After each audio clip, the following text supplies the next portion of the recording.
గారి అమ్మాయి శ్రీమతి కాంతి గారు,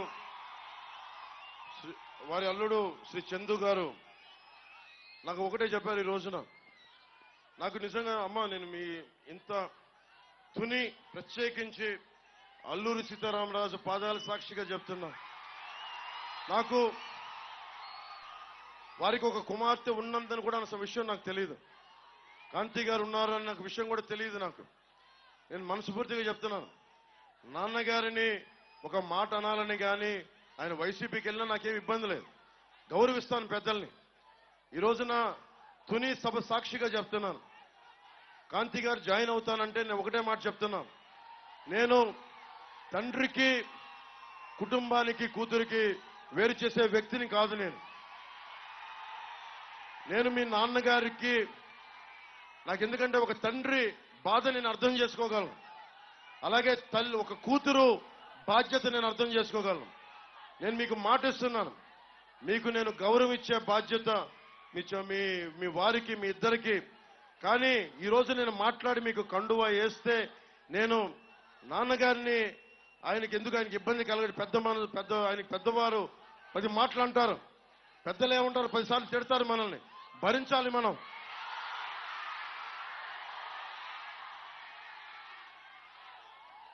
భవిష్యత్తులో నేను మీకు ఈరోజు మాటేసి ఇంత పెద్ద మనసుతోటి కాంతి గారు ఇచ్చారు. ఆవిడ నా సోదరి, మా ఆడపడుచు.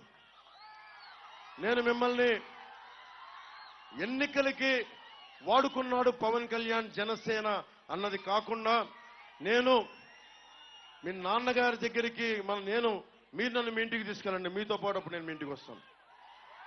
నేను మిమ్మల్ని తీసుకెళ్ళి, ఎందుకంటే మనం ఎన్ని గొడవలున్నా మనం వచ్చి కూర్చొని ఆయనతో మనం విభేదించవచ్చు, అభిప్రాయ భేదాలు ఉండొచ్చు, పాలసీ పరంగా విభేదాలు ఉండొచ్చు, కానీ వేరే పార్టీలో ఉండొచ్చు. కానీ నేను ఇచ్చే గౌరవం అందరికీ, పెద్దలందరికీ ఇచ్చే గౌరవం.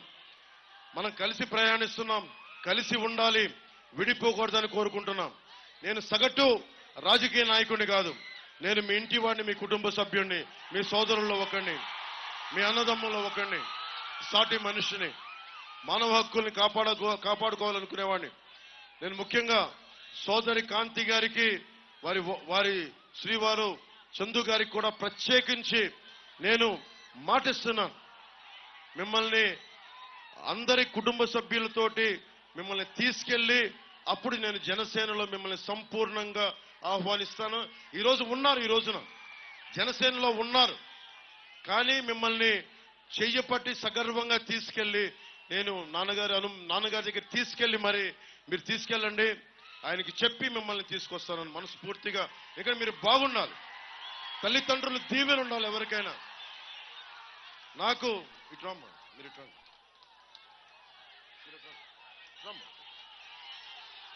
సోదరి కాంతి గారికి మనస్ఫూర్తిగా మీ అందరి తరపున ధన్యవాదాలు తెలుపుకుంటూ, నేను కులాలనే కలిపేవాడిని, పార్టీలనే కలిపేవాడిని. కుటుంబాన్ని వేరు చేస్తామా? కుటుంబాన్ని కలుపుతాం. ముద్రగడ గారిని, కాంతి గారిని కలుపుతాం తప్ప మనం కూర్చొని వేరు చెయ్యం. అలా పరిస్థితి ఎప్పుడు తీసుకురాం. యనమల దివ్య గారిని కూర్చోబెట్టి అఖండ మెజారిటీతో గెలిపించండి సైకిల్ గుర్తు మీద.